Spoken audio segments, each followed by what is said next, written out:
Salve, meu aluno querido, tudo bem com você? Aqui é o professor Pablo Jamilk. Por que é que você estuda e tem a impressão de que não aprende? O que você acha que você sempre bate na trave ali? O que é que está faltando para você conseguir gabaritar a sua prova de português, para ser aprovado num concurso público, para finalmente poder mudar de vida? Para não ficar tendo que depender dos outros, ficar dependendo da boa vontade do patrão ou da boa vontade do mercado. O que é que está acontecendo que você não consegue destravar, não consegue acertar questões, não consegue fechar uma prova? Eu digo, muito provavelmente está estudando errado. Pablo, mas peraí, existe essa história de estudar certo, estudar errado? É claro que existe. Eu sou professor há mais de 20 anos, cara. Eu já vi muita gente estudando, sem aprender. Já vi também outras pessoas com um tempinho curto de estudo conseguirem ótimos resultados. Mas por que isso acontece? Isso acontece porque algumas pessoas estudam de acordo com um método, aproveitam o seu tempo de forma correta, e outras estudam por estudar, de qualquer forma, sem um propósito. E é exatamente sobre isso que eu vou falar, sobre como é que você vai parar de estudar errado. Primeiro eu vou listar o que é que você provavelmente faz de errado, e depois eu vou dizer para você como é que você corrige essas coisas, tá bem?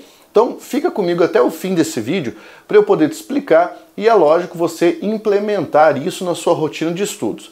Vamos começar aqui falando sobre um erro muito comum, vou jogar aqui como o primeiro erro que as pessoas costumam fazer, costumam cometer, né, na hora de estudar, que são vícios de estudo. Vícios que nós adquirimos por causa do nosso histórico acadêmico, na escola, ou na graduação, ou em algum curso técnico que talvez você deva ter feito, tá? Bem, a primeira coisa que é um erro grosseiro, e eu jogo muito disso, né, para o conteúdo de língua portuguesa, que as pessoas costumam ter problemas e pecar com isso, é desvincular a matéria da realidade. Ou seja, separar o estudo da vida. Paulo, por que isso é um erro? Vou te explicar. Você está estudando português, certo? Aí você assiste a aula e o professor fala sobre acentuação gráfica. Fala o que é uma palavra oxítona, paroxítona, proparoxítona, explica para você o que é um padrão de tonicidade e fala para você quais são as regras. Toda proparoxítona tem que ser acentuada. Aí beleza, acabou a aula, você fecha o material, fecha o seu livro, desliga o computador e vai viver a sua vida. De repente você está ali mandando uma mensagem pelo WhatsApp e vai escrever, eu tenho que fazer uma análise. E aí escreve a palavra análise sem acento. Você percebeu o que você fez aí? Eu não sei se você nota. Você não faz isso conscientemente. Você está deixando o conteúdo que você estudou de português lá na aula. Você não está levando para a vida. Ou seja, você está deixando isso lá, daquele lado. Você não parou para pensar que a matéria que você acabou de estudar, você deixou de aplicar na sua realidade. Você deixou de aplicar. Então, você não percebeu que aquela proparoxítona que você tinha estudado, você tinha acabado de escrever. Então, a melhor forma de você corrigir o problema é integrar aquilo que você está estudando à sua realidade prática. Língua portuguesa. Vai escrever um e-mail, uma mensagem no WhatsApp, lê alguma coisa na televisão, lê alguma coisa nas redes sociais, comece a ver. Aquilo está escrito certo, está escrito errado, né, de acordo com o que eu aprendi. Como é que eu aplico isso dentro da minha vida? Quando eu estou falando, né, a pessoa vai escrever alguma coisa ou vai falar para outra, isso aqui é para mim fazer. Não, está errado, porque mim não pratica ação. Isso você aprende na aula de língua portuguesa. Enquanto você não começar a passar isso para a sua vida diária, você não vai entender quando as questões cobrarem esse conhecimento de você. Então tem que começar a conciliar o estudo à vida.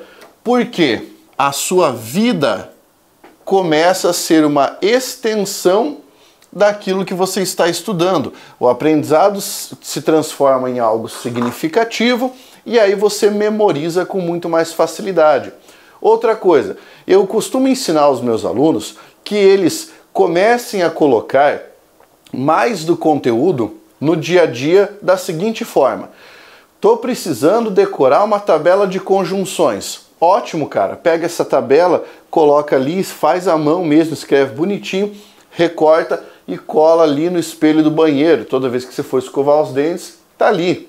tá? No seu quarto, comece a deixar umas anotações ali do lado, no seu local de estudos, até mesmo no seu celular, coloca como proteção de tela. Isso ajuda muito porque isso te obriga a ficar observando isso a todo momento. Uma estratégia legal também é você tentar transformar em pequenas canções, canções que você ouve ao longo do dia, o conteúdo. Pega aquele tipo de música de que você mais gosta. Pablo, adora um pagodaço. Maravilha.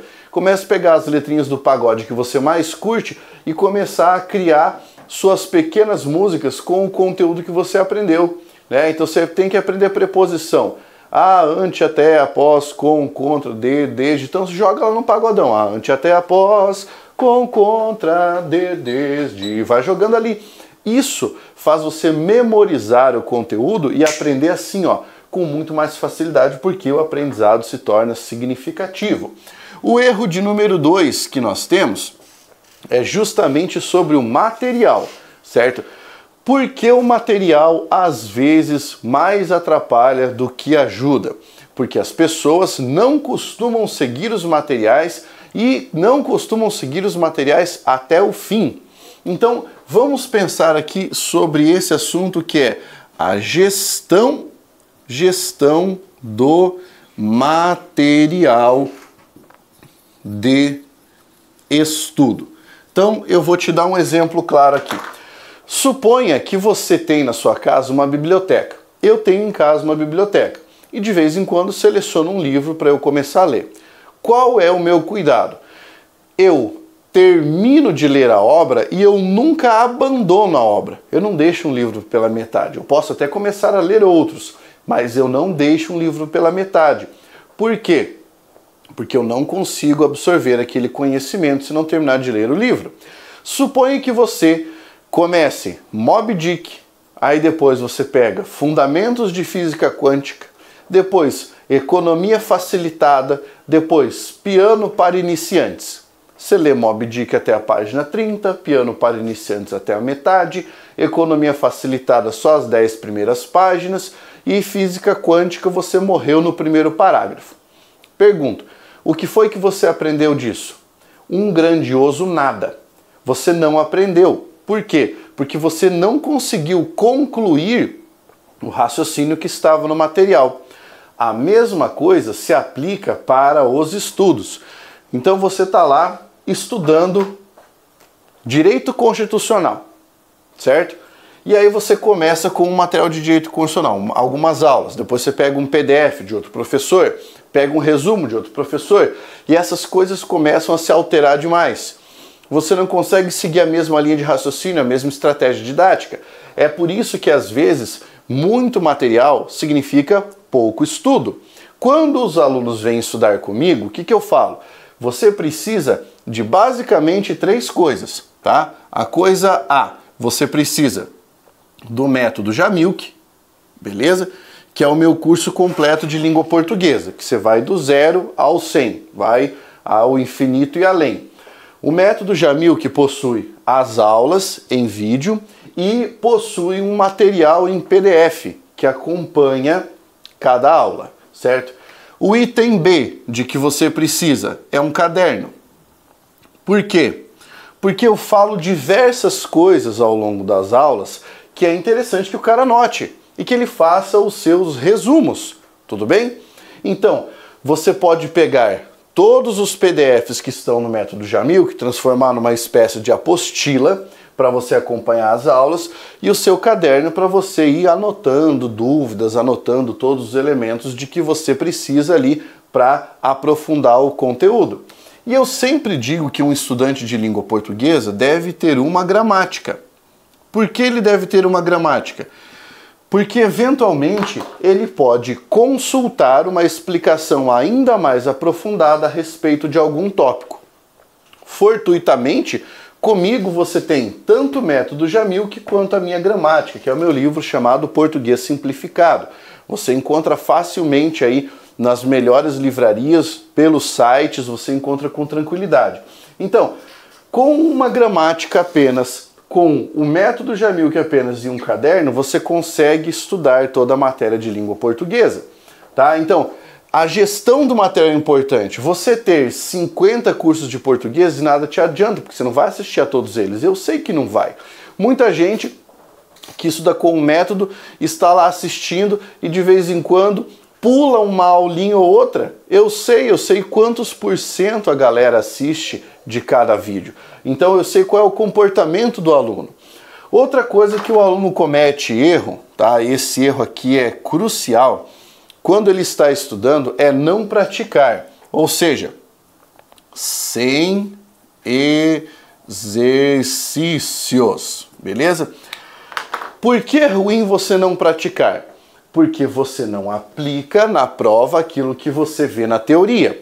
Tudo bem, Pablo, mas eu exercito. Aliás, eu faço uma técnica inovadora, que é estudar só por exercícios. Aqui está, meu aluno querido, o seu erro de número 4, que é só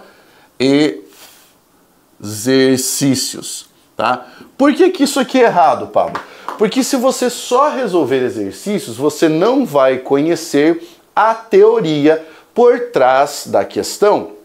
Você começa a responder mais por intuição, por já ter visto uma questão parecida do que por saber a matéria. Isso é um problema, porque quando a questão muda um pouquinho o padrão, você deixa de entender. Você não sabe o que é que está sendo cobrado ali. Então, é importante você conciliar no seu regime de estudos, estudar a teoria de qualquer assunto aqui. Eu estou puxando para a gramática porque é o meu peixe, né? Mas isso vale para qualquer assunto. Estudar a teoria e praticar de forma consciente. Quer dizer, resolver exercícios sempre vinculando aquilo que você está estudando com aquilo que você viu sempre aquilo que está estudando na teoria com o que você está vendo na prática. Falha de número 5 tem a ver com a sua gestão de tempo de estudo. Pablo, eu gostaria de ser aquela pessoa que fala na rede social: eu estudo 12 horas por dia. É mentira, porque se ela estudasse 12 horas, nem na rede social ela estaria dando esse testemunho. É um miguezão, tá? O cérebro não aguenta estudar 12 horas por dia. Ah, Pablo, eu consigo. Não, talvez você consiga ficar na frente do material durante 12 horas.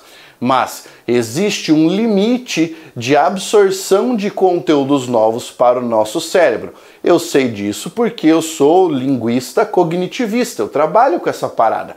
Os experimentos que eu faço, as minhas pesquisas são sobre isso.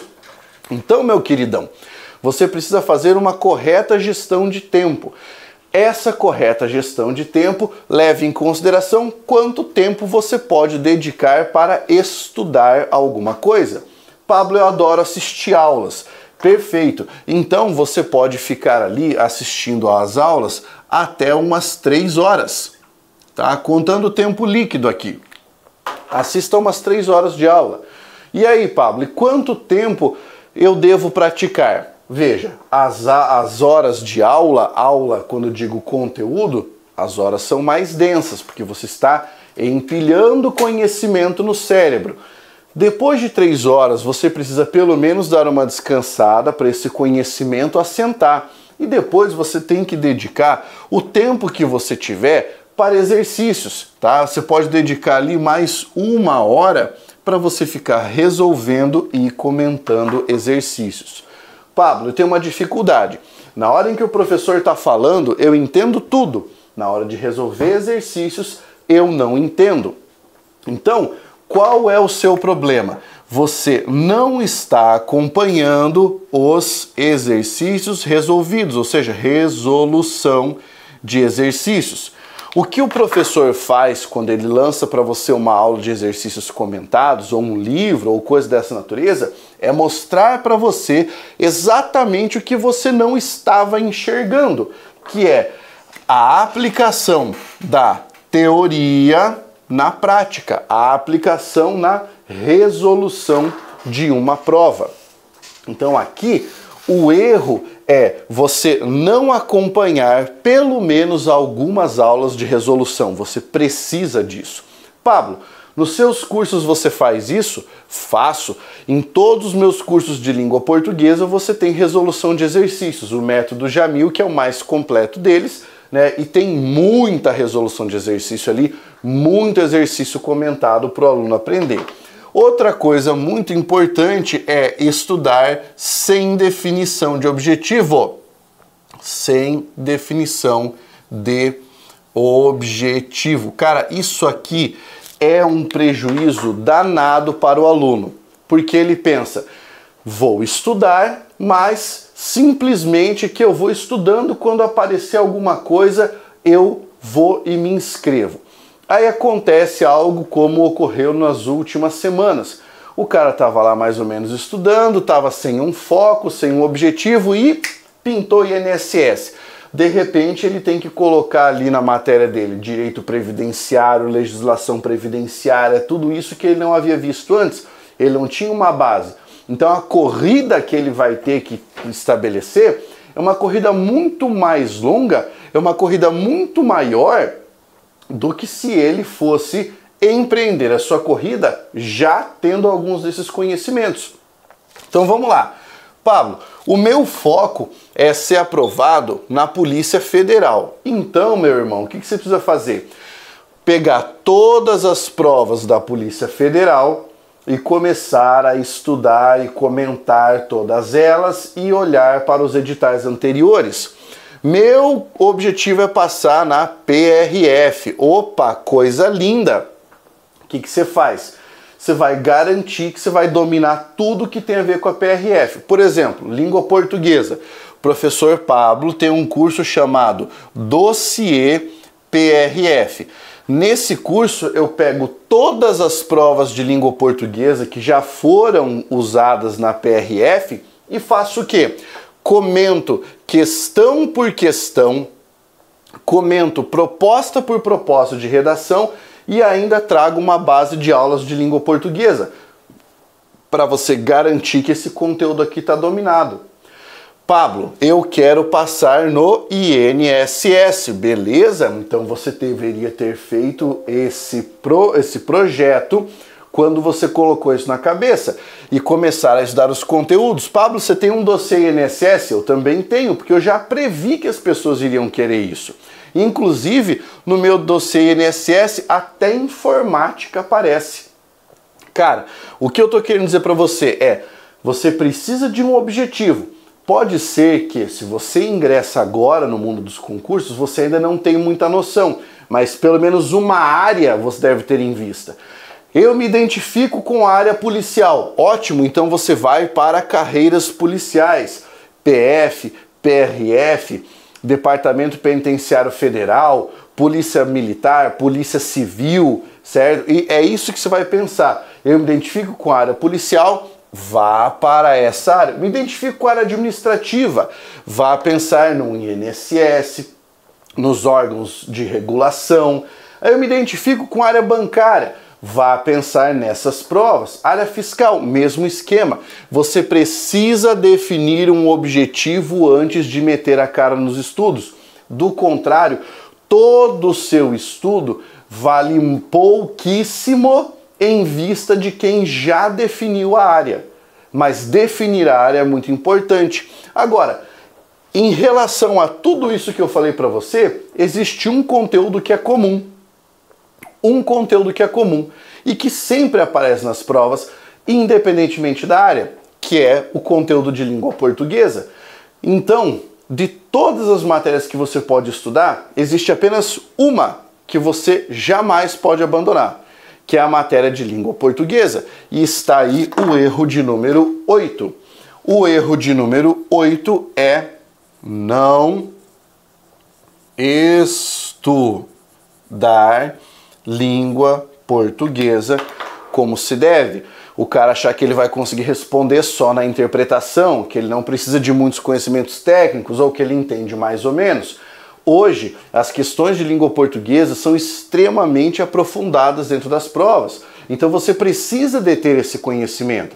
qualquer concurso que você for prestar, para garantir sua estabilidade financeira, para garantir a perseguição do seu sonho, você precisa saber língua portuguesa, de fio a pavio. E com isso você só consegue se você tiver um professor em que você confia, um bom material e um bom método. Você não pode negligenciar o estudo de língua portuguesa. Historicamente, é a matéria de português que deixa os alunos de fora. Eu repito, eu trabalho há 20 anos com língua portuguesa. A quantidade de gente que eu já vi reprovar porque foi mal em português é gigante, é imensa. Então, você não pode deixar a língua portuguesa se transformar em um monstro na sua prova. Você precisa dominá-la antes. E você só consegue dominar se você tiver um estudo regrado que siga essas premissas com um professor em quem você confie, com um método em que você possa confiar, um método testado e aprovado. Esse método que eu sugiro para você é o método Jamilk, o meu método desenvolvido por mim, aprovado por mais de 7.000 alunos.